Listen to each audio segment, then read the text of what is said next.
Hello दोस्तों, स्वागत है आपका एक और वीडियो में। उम्मीद है आपकी नीट की तैयारी बहुत ही अच्छी चल रही होगी।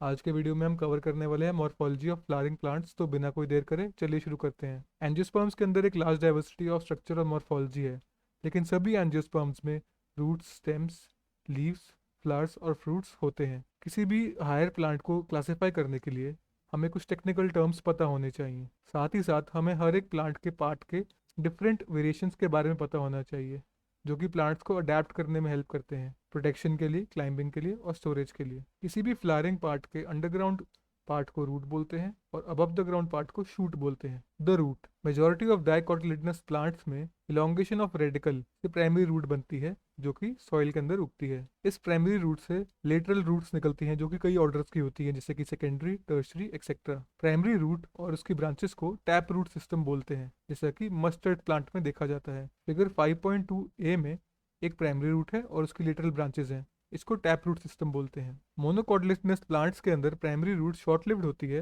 और वो बाद में बहुत सारी रूट्स से रिप्लेस हो जाती है। ये सारी की सारी रूट्स बेस ऑफ स्टेम से ओरिजिनेट करती हैं और इस सिस्टम को फाइब्रस रूट सिस्टम बोलते हैं। ये वीट प्लांट में देखा जाता है। फिगर 5.2 बी के अंदर आप एक फाइब्रस रूट सिस्टम को देख सकते हैं। ग्रास, मॉन्स्टेरा और बनियन ट्री जैसे प्लांट्स में रूट्स रेडिकल के अलावा और पार्ट से भी अराइज करती है। इन्हें एडवेंटेशियस रूट्स बोलते हैं। रूट सिस्टम का मेन फंक्शन होता है absorption of water and minerals from the soil, providing proper anchorage to plant parts, storing reserve food materials और synthesis of plant growth regulators. Figure 5.2 सी के अंदर आप एक एडवेंटिशियस रूट सिस्टम देख सकते हैं, जहां पे ब्रांचेस से रूट्स अराइज हो रही हैं।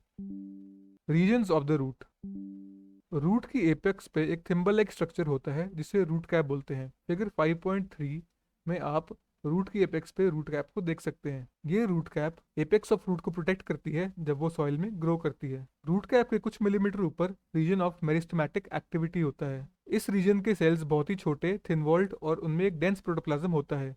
वो बार बार डिवाइड करते हैं। इसके ऊपर सेल्स बहुत ही रैपिड इलोंगेशन अंडरगो करते हैं और वो रूट की ग्रोथ के लिए रिस्पॉन्सिबल होते हैं। इसे रीजन ऑफ इलोंगेशन कहते हैं। फिगर 5.3 में आप रीजन ऑफ मेरिस्टेमेटिक एक्टिविटी और रीजन ऑफ इलोंगेशन भी देख सकते हैं। रीजन ऑफ इलोंगेशन के सेल्स धीरे धीरे डिफरेंशिएट करके मेच्योर हो जाते हैं, और जब ये मेच्योर हो जाते हैं तो इसे रीजन ऑफ मेच्योरेशन बोलते हैं। रीजन ऑफ मेच्योरेशन के कुछ एपिडर्मल सेल्स बहुत ही फाइन और डेलिकेट थ्रेड लाइक स्ट्रक्चर्स बनाते हैं, जिन्हें हम रूट हेयर बोलते हैं। रूट हेयर सॉइल से वाटर और मिनरल्स को एब्जॉर्ब करते हैं। फिगर 5.3 में जो भी हमने अभी चीज़ें डिस्कस की हैं वो सब आप देख सकते हैं। Region of maturation, root hair, region of elongation, region of meristematic activity और root cap. The stem, stem किसी भी प्लांट का असेंडिंग पार्ट होता है जिसपे ब्रांचेस, लीव्स, फ्लावर्स और फ्रूट्स लगते हैं। ये किसी जर्मिनेटिंग सीड के एम्ब्रियो के प्लूम्यूल से डेवलप करता है। स्टेम के अंदर नोड्स और इंटरनोड्स होते हैं। स्टेम के जिस रीजन से लीव्स उगते हैं उसे नोड्स बोलते हैं, और जो दो नोड्स के बीच का रीजन होता है उसे इंटरनोड्स बोलते हैं।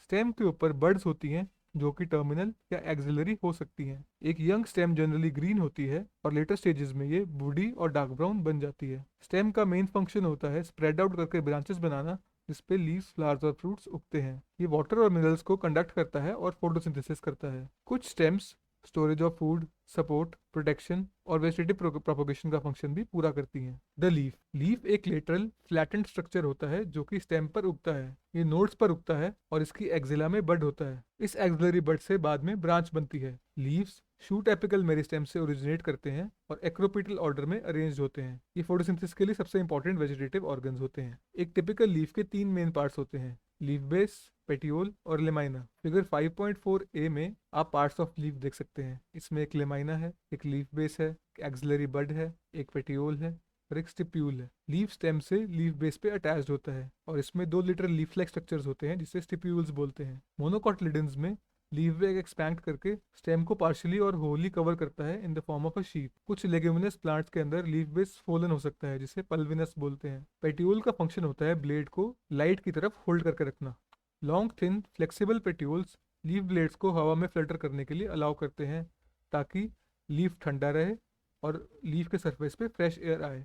लेमाइना या लीफ ब्लेड लीफ का ग्रीन एक्सपेंडेड पार्ट होता है, जिसके अंदर वेन्स और वेनलेट्स होती हैं। यूजुअली एक मिडल में प्रोमिनेंट वेन होती है जिसे मिड रिब बोलते हैं। वेन्स लीफ ब्लेड को रिजिडिटी प्रोवाइड करती हैं और वो चैनल्स की तरह एक्ट करती है for transport of water, minerals and food materials. Lamina की शेप, मार्जिन, एपेक्स, सरफेस और एक्सटेंट डिफरेंट प्लांट्स में वेरी करता है। वेनेशन, लीफ में वेन्स और वेनलेट्स के अरेंजमेंट को वेनेशन बोलते हैं। जब ये वेनलेट्स एक नेटवर्क बनाती हैं तो उसे रेटिकुलेट वेनेशन बोलते हैं। जब ये वेन्स एक दूसरे के पैरेलल लेमाइना में रन करती हैं तो उसे पैरेलल वेनेशन बोलते हैं। डाइकोटिलेडनस प्लांट्स में यूजुअली रेटिकुलेट वेनेशन होती है और मोनोकोटिलिडन्स के अंदर पैरेलल वेनेशन होती है। फिगर 5.4 बी में आप रेटिकुलेट वेनेशन देख सकते हैं और फिगर 5.4 सी में आप पैरेलल वेनेशन देख सकते हैं। टाइप्स ऑफ लीव्स, एक लीफ को सिंपल बोलते हैं जब उसका लेमाइना या तो इंटायर होता है, और अगर इंटायर नहीं हो और इंसाइज्ड हो तो जो इंसिजन्स हैं वो मिडरिब को टच नहीं करती। जब इंसिजन्स ऑफ लेमाइना मिडरिब को टच कर देती हैं और बहुत सारी नंबर ऑफ लीफलेट्स बना लेती हैं तो उस लीफ को एक कंपाउंड लीफ बोलते हैं। अब आप 5.4 बी में देख रहे हैं जो लीफ है इसके अंदर कोई इंसिजन नहीं है, इसे एक सिंपल लीफ बोलेंगे। और 5.5 ए और बी में जो इंसिजन्स हैं वो जाकर मिड रिब को टच कर रही हैं और उससे लीफलेट्स बन रही हैं, छोटे छोटे लीफलेट्स हैं, तो इसे हम एक कंपाउंड लीफ बोलेंगे। अब इन लीफलेट्स और लीव्स में डिफरेंशिएट कैसे करें, तो एक लीफ के एक्सिल के अंदर एक बड प्रेजेंट होती है जबकि एक्सिल ऑफ लीफलेट्स में कोई बड प्रेजेंट नहीं होती। कंपाउंड लीव्स भी दो तरह के हो सकते हैं, पिन्नेट या पामेट। पिन्नेट कंपाउंड लीफ के अंदर बहुत सारी लीफलेट्स एक कॉमन एक्सिस पे, जिसे हम रैचेस बोलते हैं, प्रेजेंट होती है। ये rachis mid rib of the leaf को रिप्रेजेंट करता है। इसका एग्जांपल है नीम का लीफ। पामेट कंपाउंड लीफ में लीफलेट्स एक कॉमन पॉइंट पे अटैच्ड होती हैं, पेटियोल के टिप पे, जैसे कि सिल्क कॉटन के अंदर। फिगर 5.5 ए में आप नीम का लीफ देख सकते हैं, फिगर 5.5 बी में सिल्क कॉटन का लीफ देख सकते हैं। नीम एक पिन्नेट लीफ कंपाउंड लीफ है और सिल्क कॉटन एक पामेट कंपाउंड लीफ है। Phyllotaxy, pattern of arrangement of leaves on stem और ब्रांच को ही फाइलोटैक्सी बोलते हैं। ये 3 टाइप्स की हो सकती है, ऑल्टरनेट, ऑपोजिट या world. Alternate type of phyllotaxy में एक सिंगल लीफ अराइज करता है इन alternate manner at each node.